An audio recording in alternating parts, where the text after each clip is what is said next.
इस वीडियो में हम बात करने वाले हैं जो बीपीएससी एग्जाम कंडक्ट करती है बीपीएससी, उसके तहत जो भी क्वेश्चन आए हैं मध्यकालीन भारत इतिहास से, वो सभी क्वेश्चन हम इसमें डिस्कस करने वाले हैं। और इस टॉपिक से इन फ्यूचर अगर कोई क्वेश्चन पूछी जाती है तो डिटेल एक्सप्लेनेशन की वजह से ये क्वेश्चन हमसे नहीं छूटेगी। तो चलिए हम शुरू करते हैं। पहला क्वेश्चन है, गुलाम वंश का प्रथम शासक कौन था? आपको पता है कि गुलाम वंश के जो संस्थापक हैं वो है कुतुबुद्दीन ऐबक। तो कुतुबुद्दीन ऐबक जब इसके संस्थापक हैं तो इसके जो पहले शासक होंगे वो कुतुबुद्दीन ऐबक ही होंगे। कुतुबुद्दीन ऐबक कौन थे?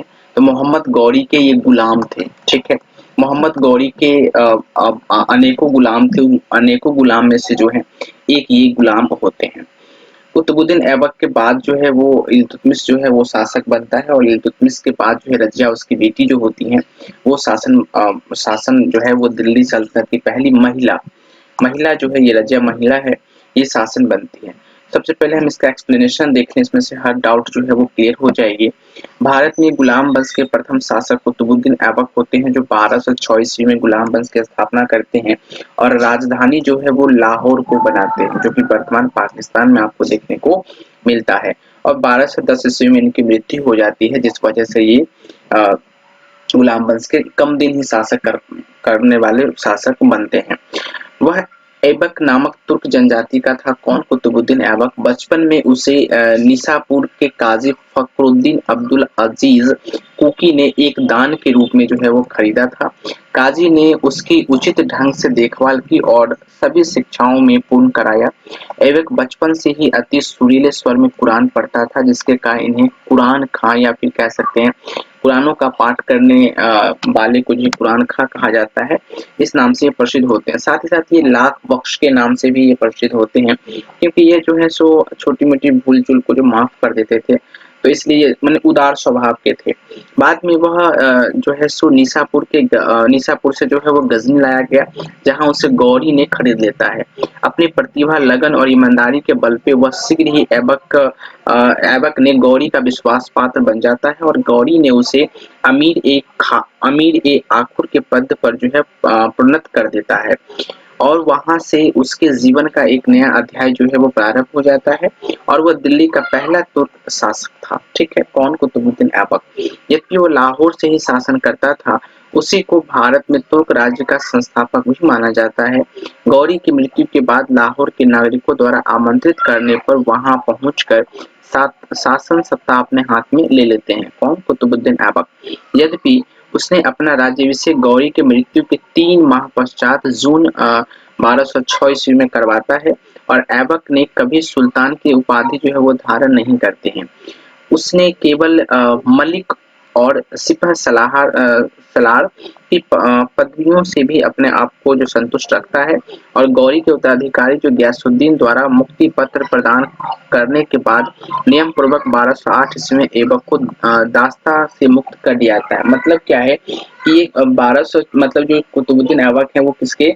मोहम्मद गौरी के गुलाम होते हैं। ठीक है, लेकिन मोहम्मद गौरी की मृत्यु होने के पश्चात जो है वो वहाँ पे राजा जो बनते हैं वो बनते हैं गयासुद्दीन। तो गयासुद्दीन जो है वो कुतुबुद्दीन ऐबक को एक पत्र लिख करके जो दास्ता है उससे मुक्त कर देते हैं, मतलब गुलाम से जो है वो मुक्त कर देते हैं। अगला क्वेश्चन है कि कुतुबुद्दीन ऐबक की राजधानी कहाँ थी? तो वो आपको लाहौर थी। इसका एक्सप्लेनेशन ऊपर वाले वीडियो में क्वेश्चन में देख सकते हैं। 2.5 दिन का झोपड़ा क्या है? तो 2.5 दिन का झोपड़ा जो है एक मस्जिद है, और 2.5 दिन का झोपड़ा पहले क्या था? तो एक संस्कृत विद्यालय था, लेकिन कुतुबुद्दीन ऐबक ने इसे 2.5 दिन में ही उसको तोड़ मरोड़ करके एक मस्जिद के रूप में निर्माण कर दिया था। तो अपनी उदारता के कारण कुतुबुद्दीन ऐबक इतना अधिक दान करता था कि उसे लाख बख्श कहा जाता था।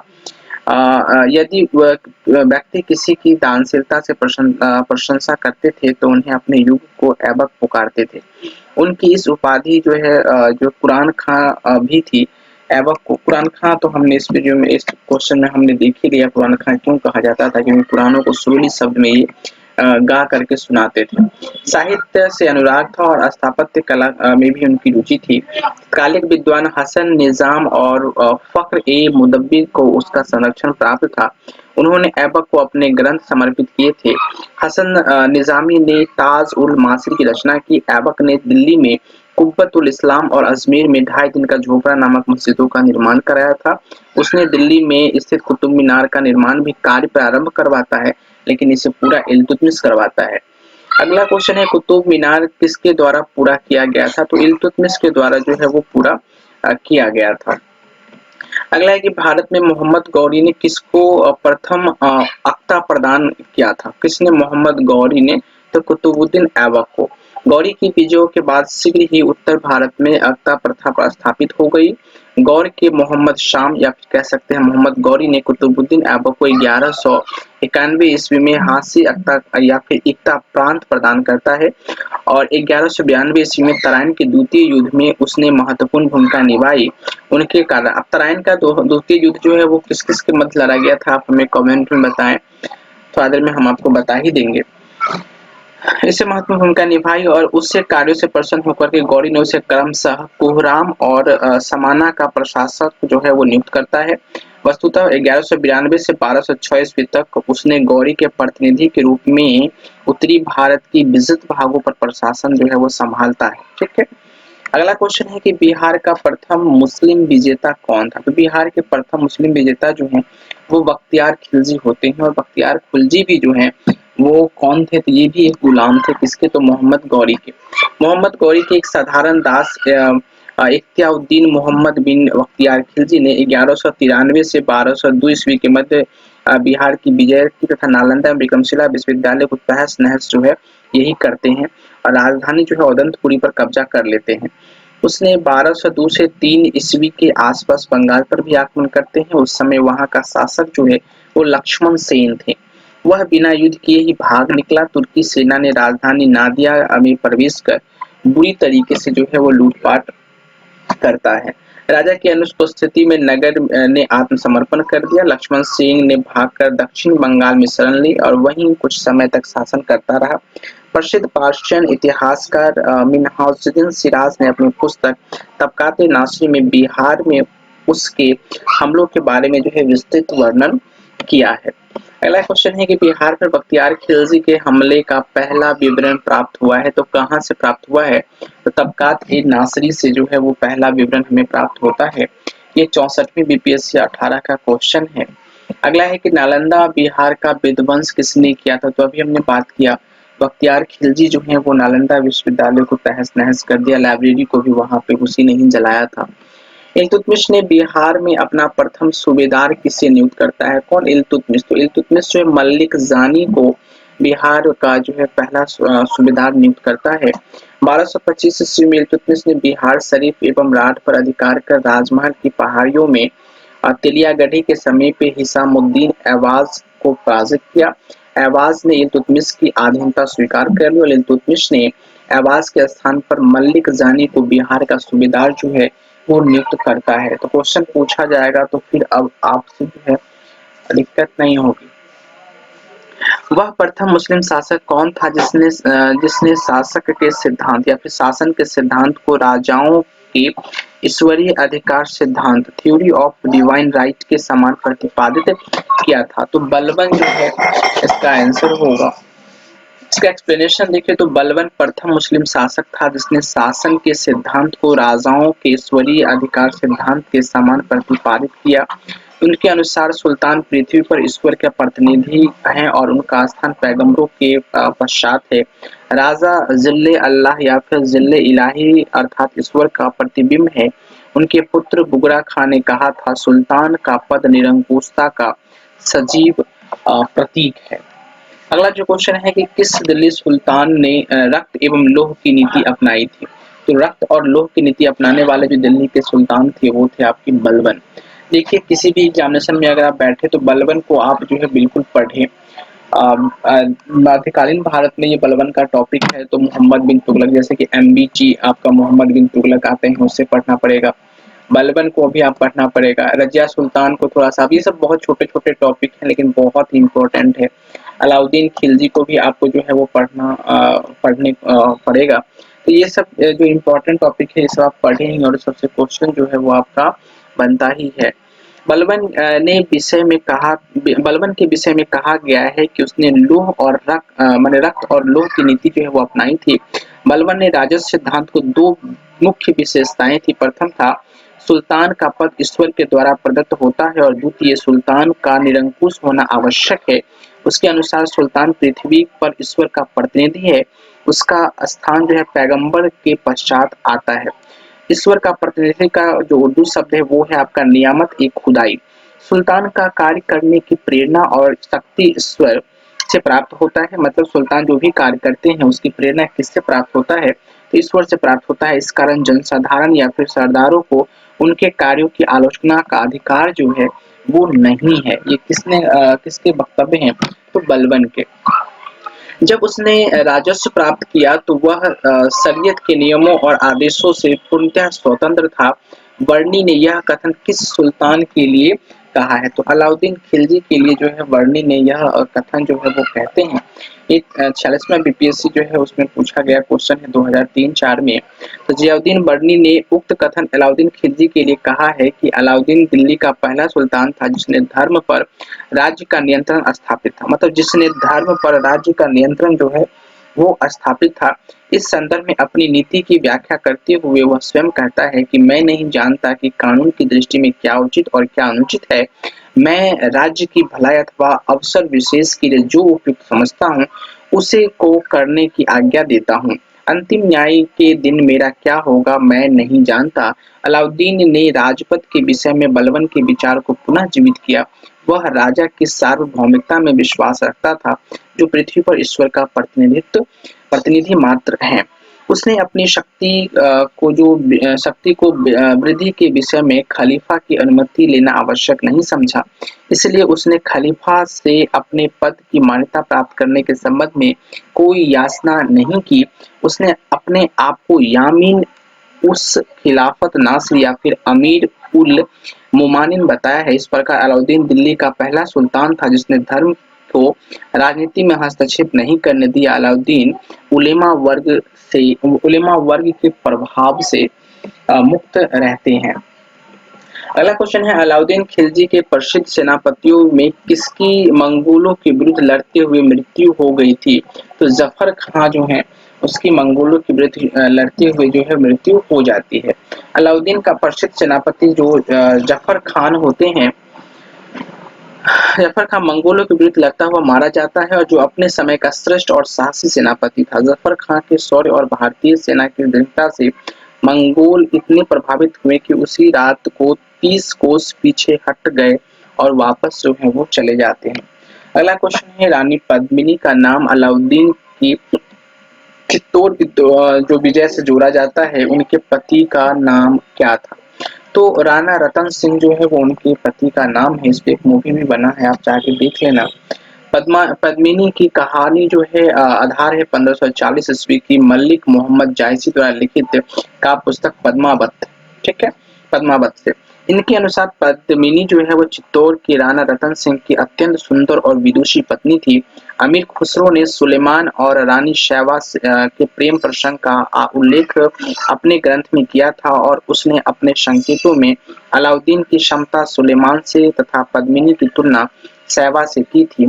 संभवतः इसी आधार को मानकर मलिक मोहम्मद जायसी ने पद्मावत की रचना की और राणा रतन सिंह की रानी पद्मिनी की कहानी जो है वो बन जाती है। अलाउद्दीन खिलजी के आगमन के समय देवगिरी का शासक कौन था, तो देवगिरी के शासक रामचंद्र देव थे। जब अलाउद्दीन खिलजी जो है वो आगमन करते हैं तो देवगिरी का शासक रामचंद्र देव था। 1296 में देवगिरी के शासक रामचंद्र देव ने अलाउद्दीन के सफल आगमन से बाध्य होकर उससे प्रति वर्ष जो है एलिचपुर की आय भेजने का वादा किया था, परंतु 1305 में अथवा 1306 ईस्वी में उसने उस कर को दिल्ली नहीं भेजा, जिस कारण 1307 ईस्वी में अलाउद्दीन ने मलिक काफूर के नेतृत्व में एक सेना देवगिरी पर आक्रमण करने के लिए भेजा। राजा रामचंद्र देव युद्ध में पराजित हुआ और उसने आत्मसमर्पण कर दिया। अगला क्वेश्चन है, किस सुल्तान के काल में खलीसा भूमि अधिक पैमाने में विकसित हुई थी, तो अलाउद्दीन खिलजी के शासन काल में जो है ऐसा होता है। अलाई दरवाजा का निर्माण किस सुल्तान ने करवाया है, अलाई दरवाजा का निर्माण जो है वो किस सुल्तान ने करवाया था, तो अलाई दरवाजा का निर्माण जो है अलाउद्दीन खिलजी जो है वो करवाते हैं। ठीक है, कुतुब मीनार के निकट ही है वो करवाते हैं या कुतुब मीनार के परिसर में ही करवाते हैं। इसका निर्माण लाल पत्थरों तथा संगमरमर के द्वारा हुआ है और यह 1311 ईस्वी में बनकर के तैयार हो जाता है। इल्तुतमिश के मकबरे की तरह इसमें एक चौकोर बड़ा कमरा है जिसकी छत पर एक गुंबद है और इसकी चारों दीवारों में एक मेहराबदार प्रवेश द्वार भी है।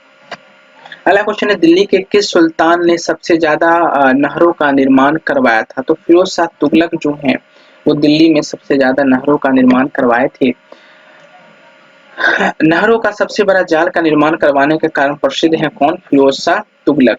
सिंचाई की सुविधा के लिए उसने 5 बड़ी नहरों का निर्माण करवाया था। फिरोज तुगलक उलेमा वर्ग को स्वीकृति के पश्चात हक ए सर्व नामक सिंचाई कर लगाने वाला दिल्ली का प्रथम सुल्तान था।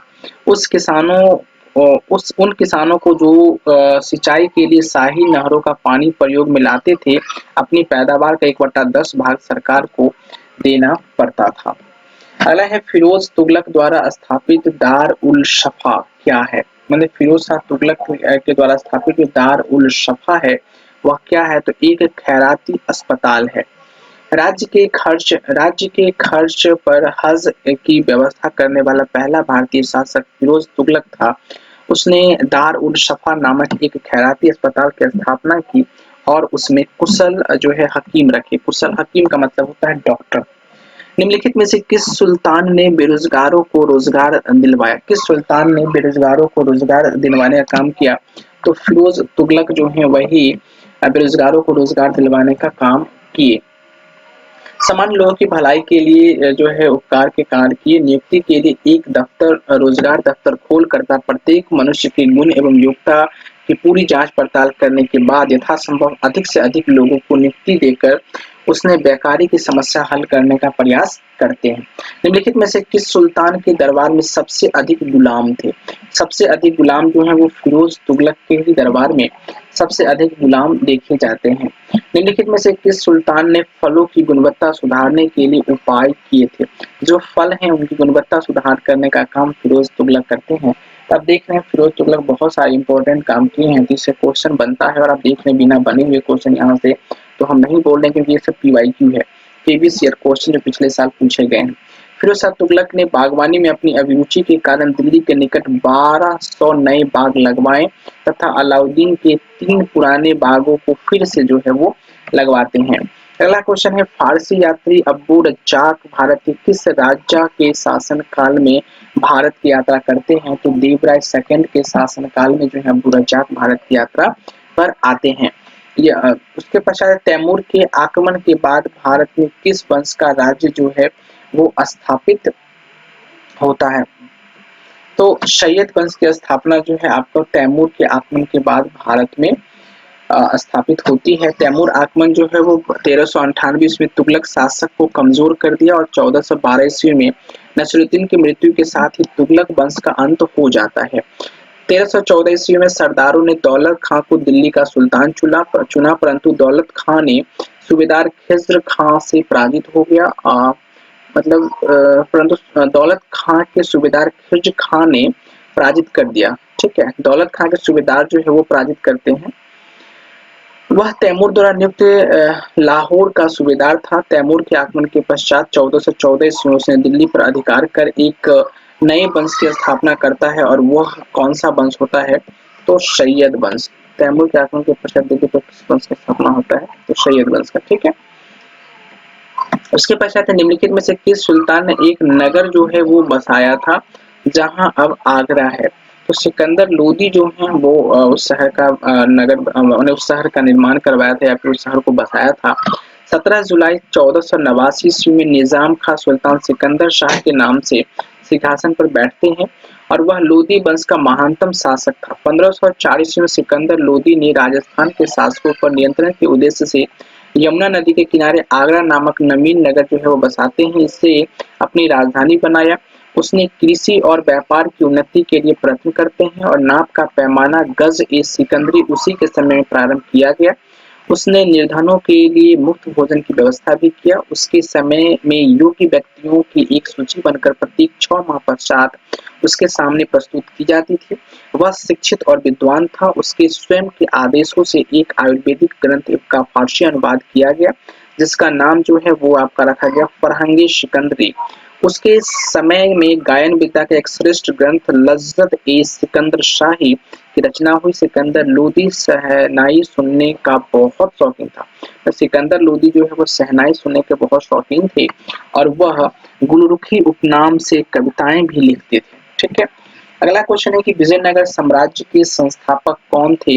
तो विजयनगर साम्राज्य के संस्थापक दो भाई हरिहर और बुक्का जो है वो करते हैं। हरिहर पहले राजा बनते हैं, फिर हरिहर की मृत्यु हो जाती है, फिर बुक्का जो है वो वहाँ के राजा बनते हैं। विजयनगर साम्राज्य की स्थापना जो है वो मोहम्मद बिन तुगलक के शासनकाल में वर्ष 1336 ईस्वी में हरिहर एवं बुक्का नामक दो भाइयों के नियंत्रण में था।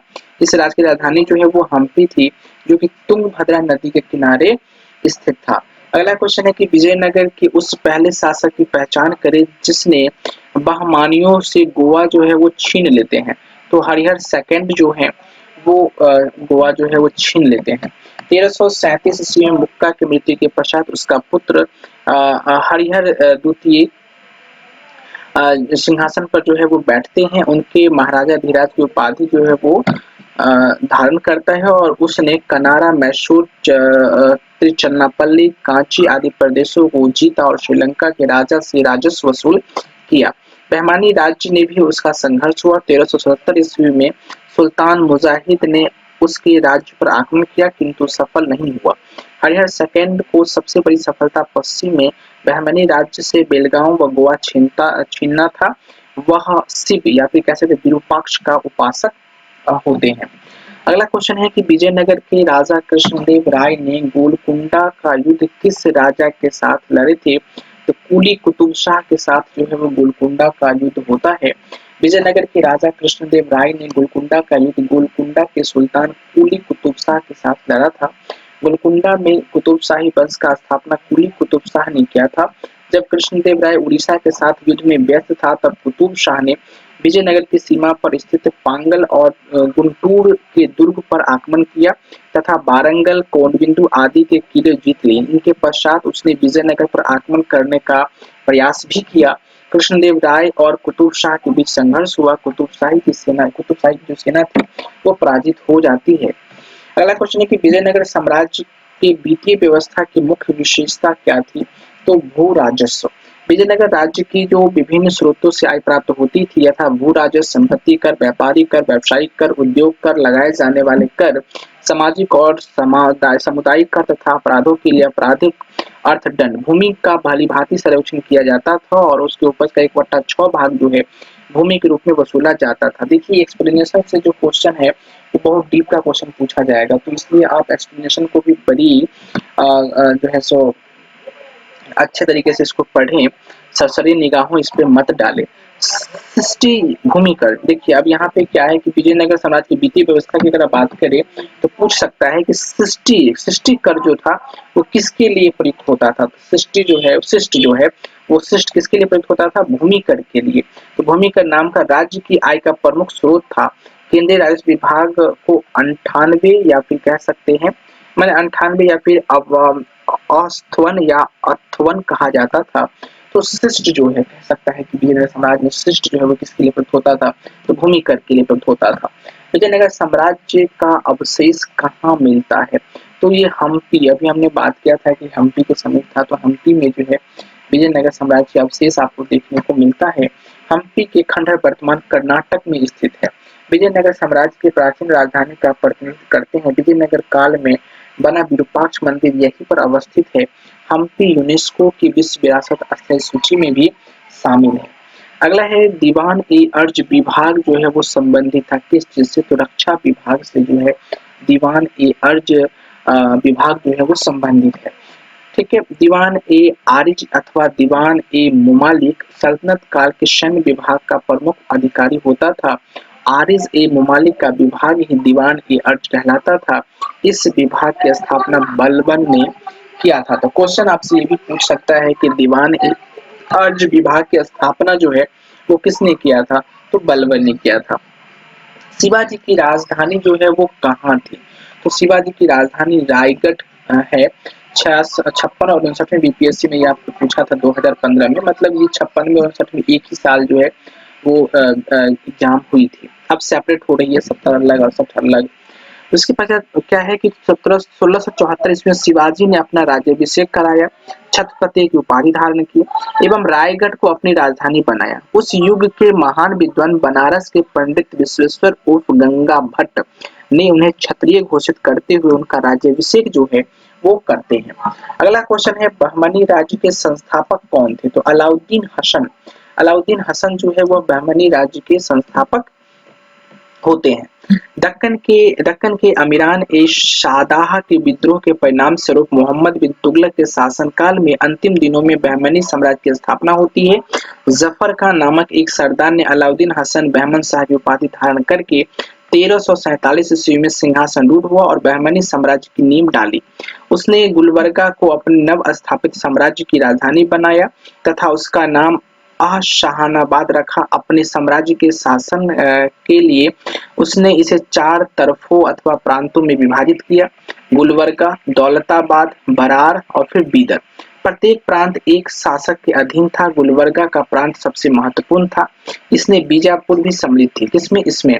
उसके पश्चात दक्षिण के हिंदू शासकों को उसने अपने अधीन किया तथा अपने अनुयायियों को पद और जागीर प्रदान करने की नई प्रथा जो है वो प्रारंभ करते हैं।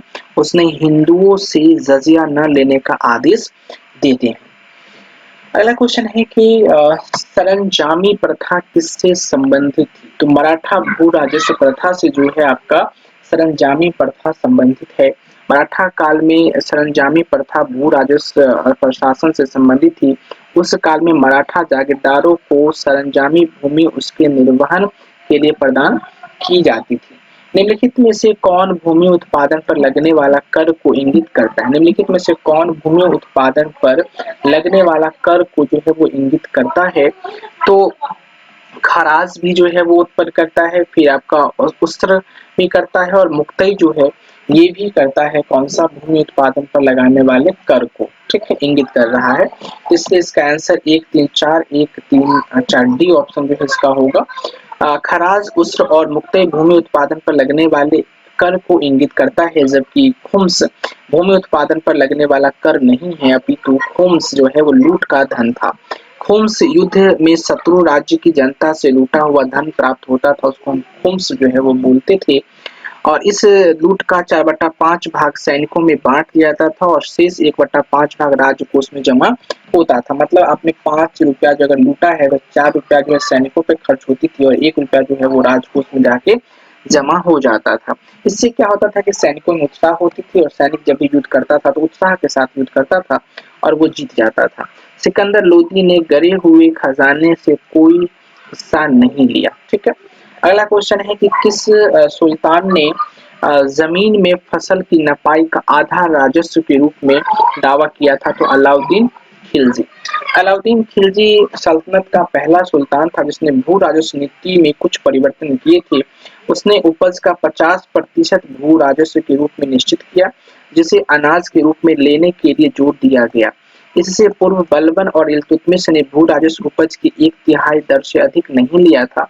मोहम्मद बिन तुगलक के काल में भी भूमि कर की दर अलाउद्दीन की भांति 50% ही थी, लेकिन जहां अलाउद्दीन ने राजस्व निर्धारण भूमि पैमाइश के आधार पर किया था, वहीं मोहम्मद बिन तुगलक ने बिना पैमाइश के अनुदान के आधार पर राजस्व निर्धारित किया था। यद्यपि इस प्रश्न के विकल्प में सी और डी सही है, किंतु बिहार लोक सेवा आयोग जो है वो ऑप्शन नंबर सी को ही सही माना था, तो हम भी सी को ही मानेंगे।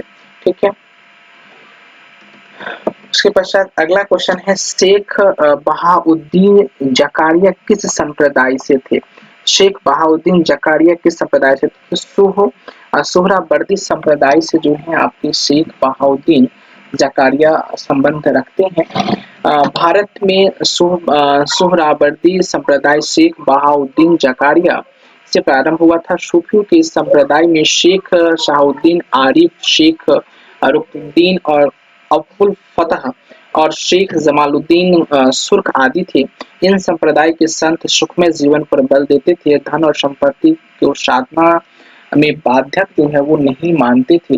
64वीं बीपीएससी 2018 का ये क्वेश्चन है। तो आप देख रहे हैं 64वीं बीपीएससी में थोड़ा सा क्वेश्चन जो है टफेस्ट पूछा था, ठीक है, था डीप में पूछा था। इन शासकों में से किसने अपनी सैन्य टुकड़ियों को 200, 300, 50 एवं 500 की इकाइयों में विभाजित किया था? मतलब कौन से ऐसे शासक थे जिन्होंने अपने सैनिकों को टुकड़ों में विभाजित किया था?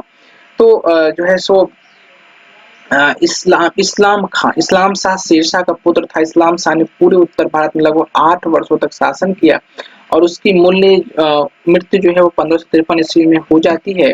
इस्लाम शाह ने ही अपने सैन्य टुकड़ियों को 50 या फिर 200 या फिर 250 और फिर 500 इकाइयों में बांट दिया था। संभवतः शेरशाह के समय में भी सैन्य विभाजन की यह प्रणाली प्रचलित थी। कहते हैं कि बिहार लेख शोधन आयोग ने इस अवसर को ही माना है, क्यों? क्योंकि शेरशाह सूरी जो है इसने भी किया था और फिर इस्लाम शाह जो है शेरशाह सूरी के पुत्र वो भी करते हैं।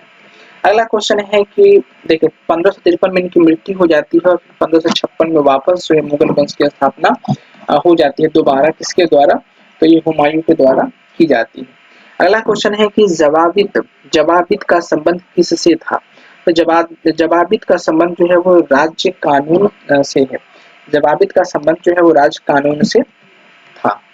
अगला जो क्वेश्चन है वो क्वेश्चन है सल्तनत काल के सिक्के। सल्तनत काल के सिक्के टका जो है वो ससगनी एवं जीतल किस धातुओं के थे? तो चांदी और फिर तांबा जो है उसके बने होते थे। तो सल्तनत काल में टंका चांदी एवं जीतल तांबे का बना होता था।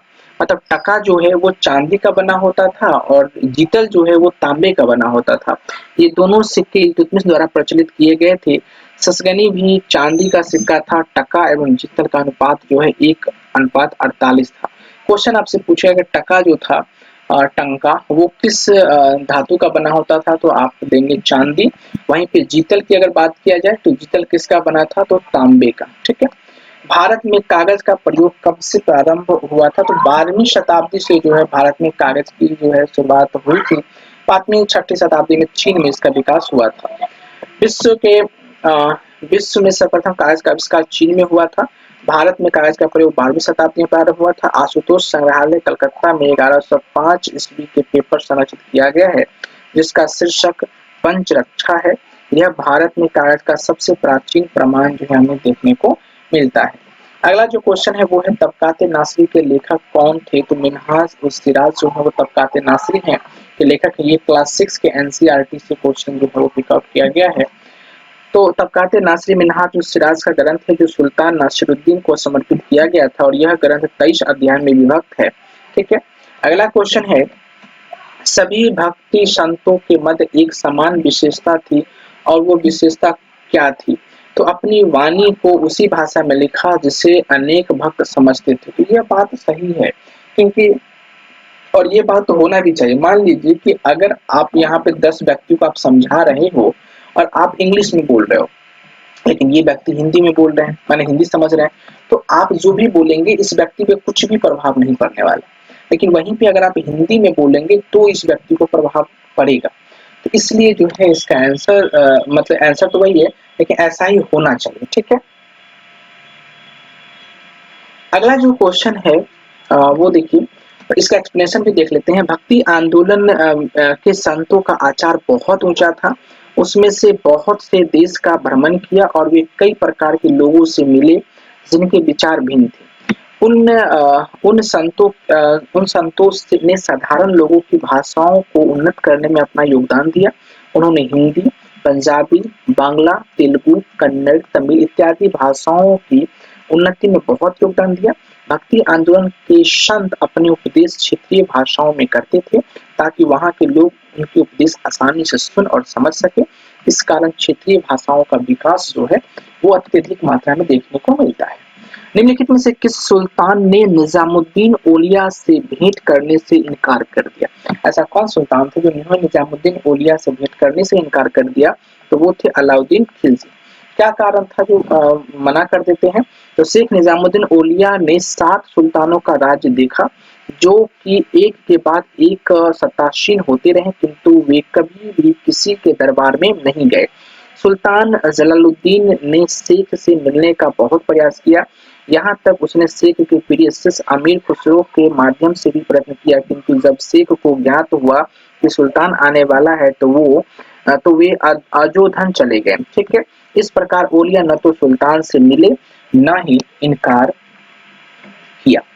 अगला क्वेश्चन है, वहीं पे दूसरी तरफ जब अलाउद्दीन ने उनसे मिलने की आज्ञा मांगी तो शेख ने उत्तर दिया कि मैं मकान के 2 दरवाजे हैं, मेरे मकान में 2 दरवाजे हैं, यदि सुल्तान एक के द्वार आएगा तो मैं दूसरे के द्वार बाहर चला जाऊंगा, मतलब इससे आएंगे आप तो उससे जाएंगे मैं। उन्होंने अलाउद्दीन से मिलने से इनकार कर दिया। वे महमूद ए इलाही के नाम से प्रसिद्ध थे। अगला है कि 12 मासा की रचना किसने किया था, तो मलिक मोहम्मद जायसी जो है वह 12 मासा की रचना किए थे। 12 मासा की रचना मलिक मोहम्मद जायसी ने की थी। जायसी की पद्मावत, अखरावट तथा आखिरी कलाम में से पद्मावत जो है हिंदी साहित्य का महत्वपूर्ण स्थान रखता है।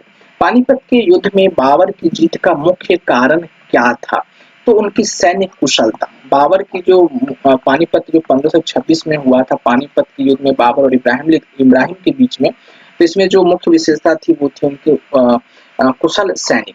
अगला है कि तुजुक ए बाबरी किस भाषा में लिखी गई थी, तुर्की भाषा में जो है तुजुक ए बाबरी लिखी गई थी।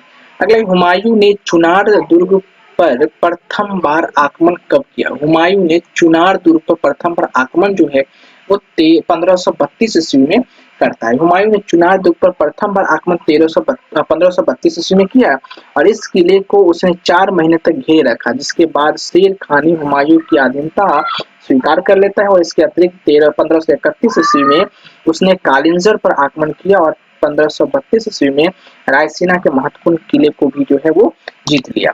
अगला है, निम्नलिखित में से किसने अपने बादशाह पति के लिए मकबरे का निर्माण करवाया है, तो हमीदा बानो बेगम, यहाँ पे कहीं कहीं हाजी बेगम भी लिखा होता है, तो हुमायूं की पत्नी थी, उन्होंने ही अपने पति के लिए जो है सो मकबरे का निर्माण करवाया, क्योंकि हुमायूं जब मर गए तो उनके मकबरे का निर्माण हाजी बेगम ने ही करवाया था। फिर अगर शेरशाह सूरी के बारे में अगर पूछा जाए तो शेरशाह सूरी ने अपने मकबरे का निर्माण खुद ही प्रारंभ करवाया था, शेरशाह। ठीक है, आप देखेंगे शेरशाह का मकबरा जो है वो आपको बिहार में देखने को मिल जाएगा।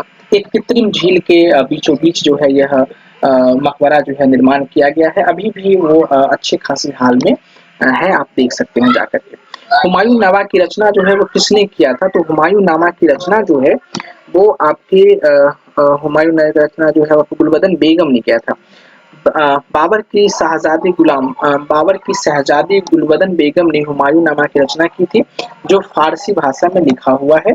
बादशाह अकबर ने अकबरनामा के प्रणयन के लिए सामग्री एकत्र करने के उद्देश्य से यह आदेश दिया था कि बाबर तथा हुमायूं के राज्यकाल में के विषय में जिसे कुछ भी स्मरण हो वह उसे उल्लेखबद्ध करके उसकी सेवा में प्रस्तुत करे। अतः अनेक लोगों ने इतिहास लिखना प्रारंभ किया। गुलबदन ने हुमायूं नामा की रचना भी इसी आदेशानुसार जो है वो करती है और इसी आदेशानुसार जो है हुमायूं नामा की रचना भी होता है। अगला, हुमायूं द्वारा लड़े गए 4 प्रमुख युद्धों की तिथि अनुसार सही क्रम में अंकित करे और युद्ध स्थानों के नाम जो है वो नीचे दे। इसमें आप देखिए चौसा का युद्ध है, देवरा है, कन्नौज है और फिर आपका सरहिंद है। तो अगर आप देखेंगे तो देवरा, चौसा, कन्नौज और सरहिंद जो है वो आपको युद्ध जो है वो देखने को मिलता है सही क्रम में, क्योंकि 1531 ईस्वी में उसने गोमती के तट पर स्थित दोराह या फिर देवरा का युद्ध जो है वो लड़ते हैं। 1539 ईस्वी में चौसा का युद्ध में हुमायूं शेरशाह से पराजित होना पड़ा और इसी युद्ध में निजाम नामक मिस्ती ने हुमायूं की जान बचाई थी और हुमायूं के विरुद्ध चौसा की इस विजय से शेरशाह जो है या फिर शेर खां की शक्ति और प्रतिष्ठा दोनों में वृद्धि हुई और उसने शेरशाह की पदवी धारण कर अपने नाम का खुतबा पढ़वाया और सिक्के पर भी अंकित करवाते हैं। 17 मई 1540 ईस्वी को कन्नौज या फिर बिलग्राम के युद्ध में भी हुमायूं को शेरशाह से पराजित होना पड़ा और विवश होकर के एक निर्वासित की भांति इधर उधर भटकना पड़ा। 22 जून 1555 ईस्वी को सरहिंद युद्ध में विजय ने हुमायूं को एक बार पुनः उसका खोया हुआ राज्य वापस दिलवा देता है। निम्नलिखित में से किस सुल्तान ने पहले हजरत आला की उपाधि अपनाई और बाद में सुल्तान की? तो शेरशाह सूरी जो है वो ऐसा करते हैं। 1529 ईस्वी में बंगाल के शासक जो नुसरत शाह को पराजित करके शेर खां जो है हजरत आला की उपाधि धारण करते हैं और 1539 ईस्वी में हुमायूं को हरा करके शेरशाह की उपाधि धारण करके अपने नाम का खुतबा जो है वो पढ़वाते हैं और सिक्का भी चलवाते हैं। शेरशाह का मकबरा कहाँ है? तो हमने अभी यहाँ पे बात किया था, सासाराम में जो है वो शेरशाह का मकबरा है, बिहार में।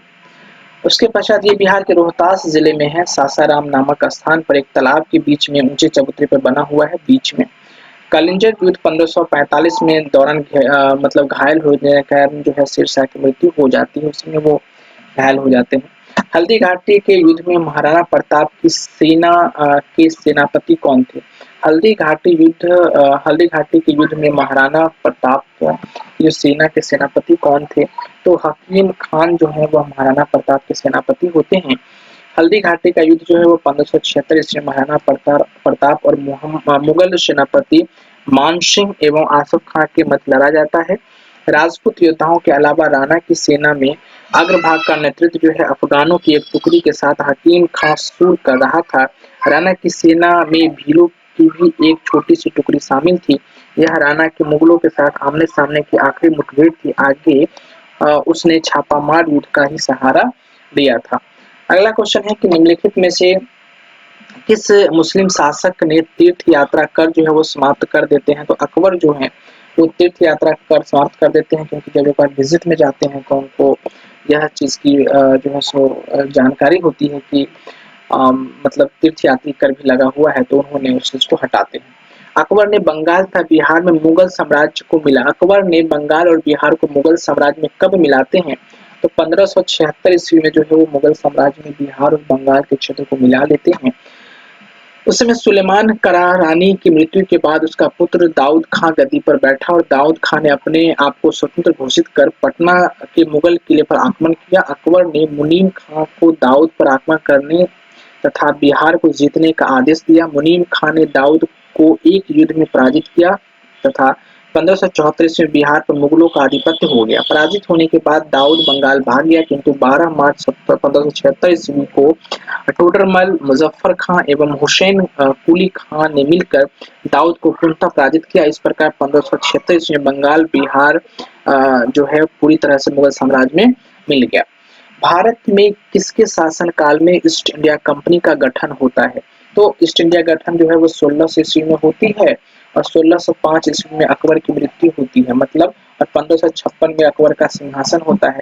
तो मतलब किसके बीच में है? तो अकबर के जो है शासनकाल में ये होता है, तो इसका आंसर अकबर हो जाएगा। आईने अकबरी किसके द्वारा लिखा गया है? तो आईने अकबरी जो है वो अब्दुल फजल के द्वारा जो है वो लिखा गया है। ठीक है, तो आईने अकबरी अकबर के नवरत्नों में से जो एक होते हैं अब्दुल फजल, उनके द्वारा लिखी गई है। अकबरनामा के 3 भागों में से तीसरा भाग है। इनके अकबरकालीन शासन व्यवस्था का आधिकारिक वृत्तांत जो है इसमें लिखा हुआ है। एतमाउद्दौला का मकबरा आगरा में किसने बनवाया था? एतमाउद्दौला तो नूर जहां जो है वो एतमाउद्दौला के मकबरा जो है आगरा में निर्माण करवाती हैं। एतमाउद्दौला का मकबरा नूरजहां ने 1622 से 1628 ईस्वी के मध्य में अपने पिता की मृत्यु के बाद बनवाया। यह आगरा में यमुना नदी के तट पर स्थित एक अत्यंत अलंकारिक इमारत है। यह चतुर्भुजाकार मकबरा बेदाग सफेद संगमरमर का बना ऐसा पहला मकबरा है जिसमें बड़े पैमाने पर संगमरमर का प्रयोग किया गया तथा अलंकार के लिए इस्लामी भवनों में पहली बार पित्रा-दूरा संगमरमर में सोने तथा कीमती पत्थरों की जरावट जो होती है उसको पित्रा-दूरा होता है, इसका सैला का प्रयोग किया गया। पित्रा-दूरा का जो प्रयोग है आप ताजमहल में भी देख सकते हैं, पत्थर के बीचों बीच जो है वो कील करके उसमें उस कलर के द्वारा फूल जो है वो बनाई जाती है। अगला जो क्वेश्चन है वो है आपका पाचनकारी या फिर पिट्राड्यूरा निम्न में से किससे संबंधित है? तो दीवार में अर्ध कीमती पत्थर जड़कर फूलों की नक्काशी करना, हमने यहीं पे बात किया था फूल वाली, तो उसमें जो है वो पिट्राड्यूरा का प्रयोग। आप ताजमहल पे विजिट करने के लिए जाओ तो वहाँ पे देख सकते हैं। अगर आप ताजमहल भी जाना नहीं चाहते या फिर नहीं जा रहे हैं तो आप यूट्यूब पे जाकर के ताजमहल वीडियो भी आप देख सकते हैं, तो वहाँ पे आपको फूलों की जो नक्काशी है की गई देखने को मिलेगा वही चित्रद्युरा है। अगला क्वेश्चन है कि मध्यकाल में बंटाई शब्द का अर्थ क्या होता था? तो लगान निर्धारण करने का एक तरीका जो है वो आपको बंटाई शब्द अभी भी गाँव वगैरह में जो है वो बोला जाता है, आपको सुनने को मिल जाएगा। अगला है किस मुगल शासक ने चित्रकारी के लिए कारखाने बनवाते हैं? तो हुमायूं जो है वो चित्रकारी के लिए कारखाने का निर्माण करवाते हैं। हुमायूं ने चित्रकारी के लिए कारखाने अ, बनवाया था जो उनकी पुस्तकालय से जुड़ा था। ज्ञातव्य है कि बिहार लोक सेवा आयोग ने अपने उत्तर पत्र में इस पुत्र का आंसर जो है वो बी माना है, अकबर। ठीक है। अगला है दास्ता ए अमीर हमजा का चित्रांकन किसके द्वारा किया गया? तो दास्ता ए अमीर हमजा तो अकबर ने अनेक ग्रंथों को चित्रित करवाया था। इसमें सर्वप्रथम दास्ता ए अमीर हमजा है और यह हुमायूं के काल में चित्रित होना आरंभ हुआ और अकबर के शासनकाल में पूर्ण हुआ। मतलब बदायूनी और शाह नवाब खां के आदेशानुसार इसे तैयार करने में लगभग 15 वर्ष लगे थे।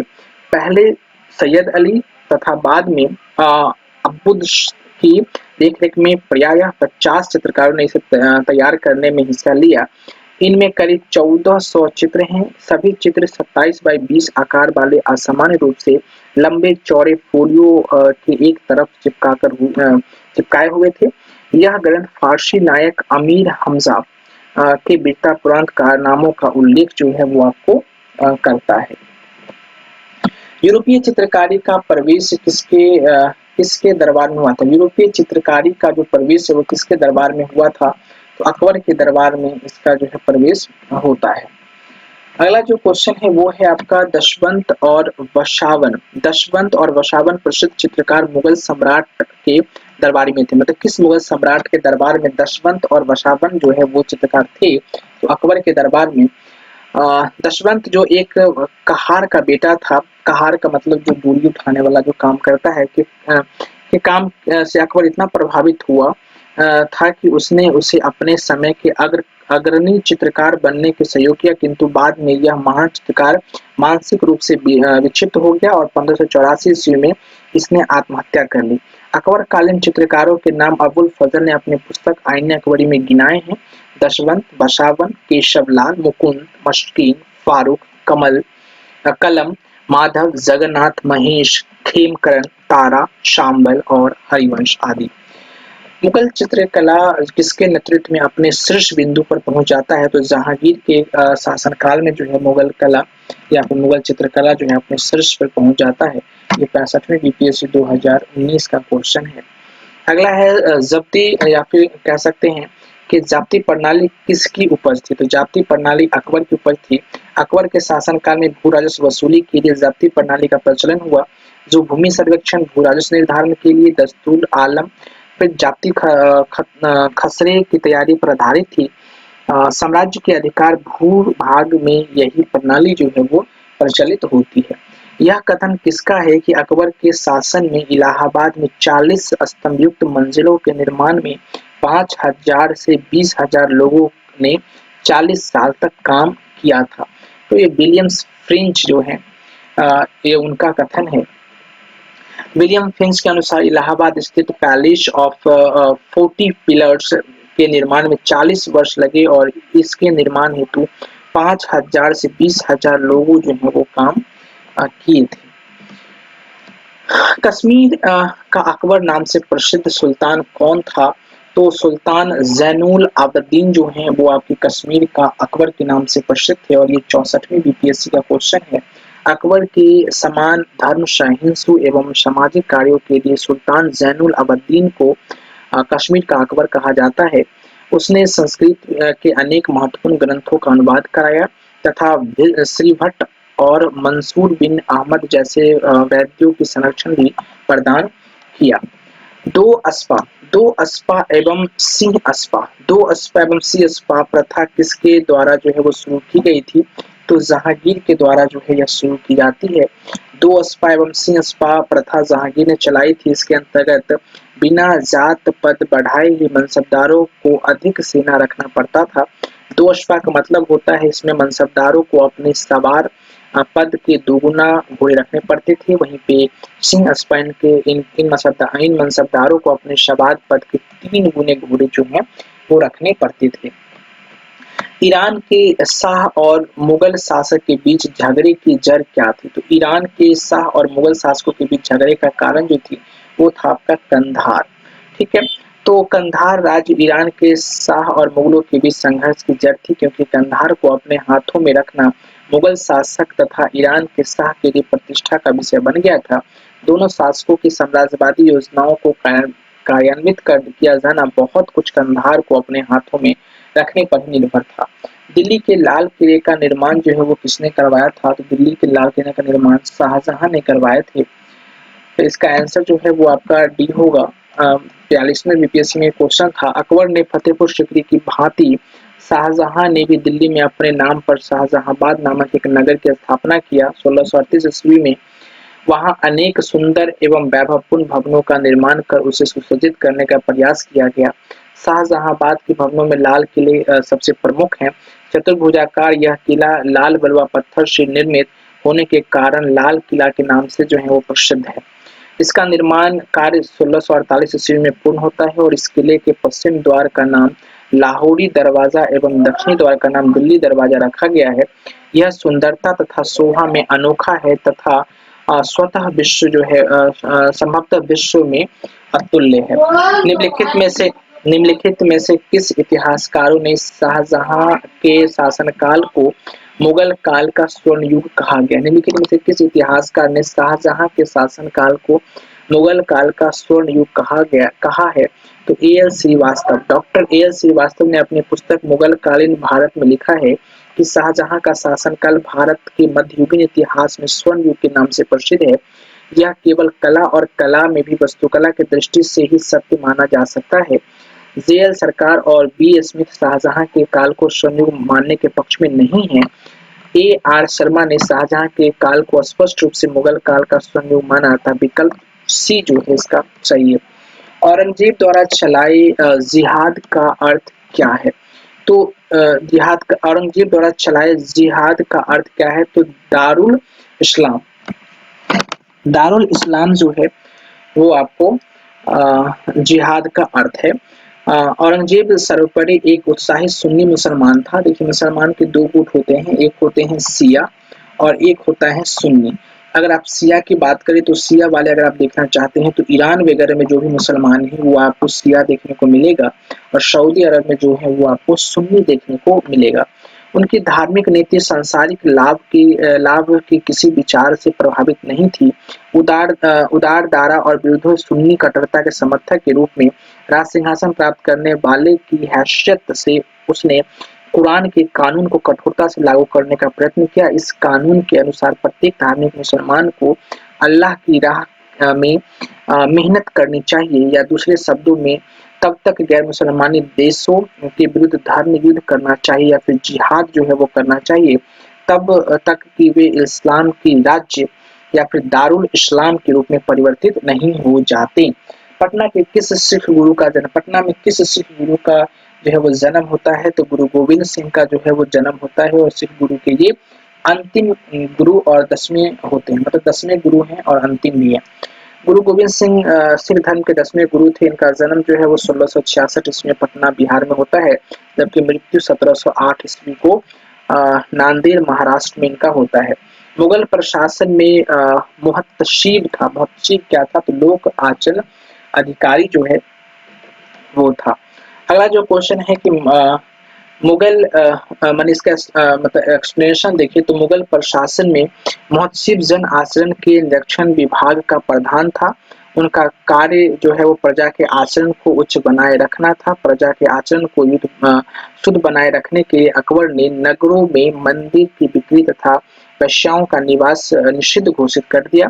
वैश्याओं को नगर से निष्कासित कर एक नए स्थान पर बसाया गया और उसका नाम जो है वो शैतानपुरी रखा गया। अगला है कि मुगल प्रशासन में मदद ए मास इंगित करता है कि संस्कृत विद्वानों को दी जाने वाली राजस्व मुक्त अनुदत्त भूमि को जो है आप मदद ए मास के नाम से जान सकते हैं। मुगल प्रशासन के में विद्वानों एवं धार्मिक लोगों को दी जाने वाली राजस्व भूमि, अनुदान भूमि को मदद-ए-मास जो है वो कहा जाता था। मयूर सिंहासन पर बैठने वाला अंतिम मुगल सम्राट कौन थे? तो मोहम्मद शाह जो हैं, वो मयूर सिंहासन पर बैठने वाले अंतिम शासक होते हैं। शेर शाह माफ कीजिएगा, शाहजहां जो हैं वो निर्माण करवाते हैं मयूर सिंहासन को। शाहजहां द्वारा बनाए गए प्रसिद्ध मयूर सिंहासन पर बैठने वाला अंतिम मुगल शासक जो हैं वो मोहम्मद शाह था, किंतु इसके काल में नादिर शाह ने 1739 में भारत पर आक्रमण किया और करनाल युद्ध में मुगल सेना को पराजित किया। समकालीन लेखक आनंद राम मुखलिस के अनुसार नादिर शाह अपने साथ 60,000 रुपए, कई हजार अशर्फियां, 1 करोड़ रुपए का सोना और 50 करोड़ के जवारात कोहिनूर तथा तख्ते हाउस या फिर मयूर सिंहासन जिसे कहते हैं उसे ईरान ले जाता है। उसके पश्चात जो है मध्यकालीन भारत से संबंधित ये लास्ट क्वेश्चन है कि निम्नलिखित में से किस मुगल बादशाह को वजीर गाजीउद्दीन ने दिल्ली में दाखिल नहीं होने दिया था? तो शाह आलम द्वितीय।